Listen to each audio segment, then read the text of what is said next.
সোমবার সন্ধ্যায় বিস্ফোরণের সময় এই মন্দিরের ভেতরেই মানবদেহের দেহাংশ এবং বিভিন্ন ধাতব সামগ্রী ছিটকে এসে পড়ে। यहाँ पर एक बम विस्फोट हुआ था यहीं पे मंदिर के बाहर ही, और बहुत ज़ोर से हुआ था, तो जिसकी वजह से यहाँ पर बहुत नुकसान भी हुआ है। लोगों की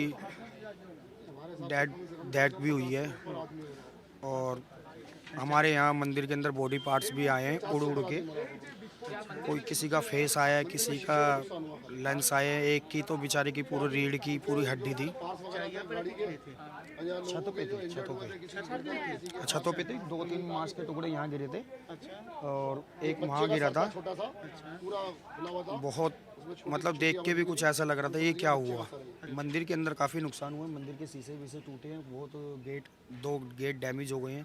যারা ফরেন্সিক আছে তারা আসেন, তারা এসে সেই মানবদেহের দেহাংশ এমনকি যাবতীয় ও যে ধাতব অংশ ছিটকে পড়েছিল মন্দিরের ভেতরে তা সংগ্রহ করে নিয়ে গেছেন। স্বাভাবিকভাবে এই ঘটনায় আতঙ্কিত মন্দিরের সেবায়ত থেকে শুরু করে সুপারভাইজার প্রত্যেকেই, কারণ এমন ঘটনা তারা অতীতে কখনোই দেখেনি। ক্যামেরায় অনুদীপের সঙ্গে সায়ন্ত ভট্টাচার্য, টিভি9 বাংলা, দিল্লি।